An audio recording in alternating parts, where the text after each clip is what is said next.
નમસ્કાર, આપ જોઈ રહ્યા છો સ્પાર્ક ટુડે ન્યૂઝ। તીર્થક્ષેત્ર ચાંદોદ નવા માંડવા ખાતે સતત 119 વર્ષથી કાર્યરત શ્રી જાંબુ બ્રાહ્મણ કાન્મ સંસ્કૃત પાઠશાળા સંસ્થા છાત્રોના અધ્યયનની સાથે સાથે અવિરતપણે સમાજ ઉપયોગી કાર્યો માટે જાણીતી છે। ત્યારે રવિવારના રોજ પાઠશાળાના સંકુલમાં 52મો નિઃશુલ્ક સમૂહ યજ્ઞોપવિત સંસ્કાર સમારોહ યોજાયો હતો, જેમાં 20 જેટલા બટુકોએ જનોય ધારણ કરી દ્વિજ બન્યા।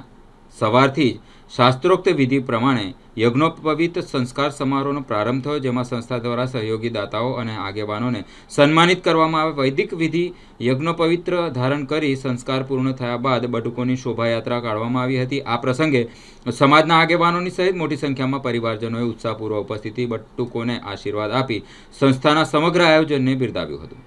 સંસ્થાના પ્રમુખ ગૌરાંગભાઈ ભટ્ટે જણાવ્યું હતું કે આ પ્રકારના કાર્યક્રમો સમાજમાં સંસ્કૃતિ અને સંસ્કારોનું સિંચન કરવાના શુભ ઉદ્દેશ્ય સાથે યોજવામાં આવે છે। શ્રી જાંબુ બ્રાહ્મણ સંસ્કૃત પાઠશાળા અને છાત્રાલય નવા માંડવા ચાંદોદમાં આજે સમૂહ યજ્ઞોપવિત સંસ્કાર, જે 16 સંસ્કારો પૈકીનો એક મહત્ત્વપૂર્ણ સંસ્કારનું કાર્યક્રમ થવા જઈ રહ્યો છે અને તેમાં આજે 20 બટુકોથી વધારે બટુકો જોડાયા છે અને એ પરિવારજનોએ આ બટુકોને યજ્ઞોપવિત સંસ્કાર ધારણ કરવા માટે તેઓ લાભ લીધો છે। આ સંસ્થા 119 વર્ષથી કાર્યરત છે। પ્રથમ શ્રી કેશવરામ મોતીરામ ગુરુજી અને ત્યાર પછી 1935થી છગનલાલ ગુરુજી સાથે સહાયક અધ્યાપક તરીકે ગૌરીશંકર ગુરુજીના આશીર્વાદથી આજે શ્રી ચંદ્રકાંત શાસ્ત્રીજી અને શ્રી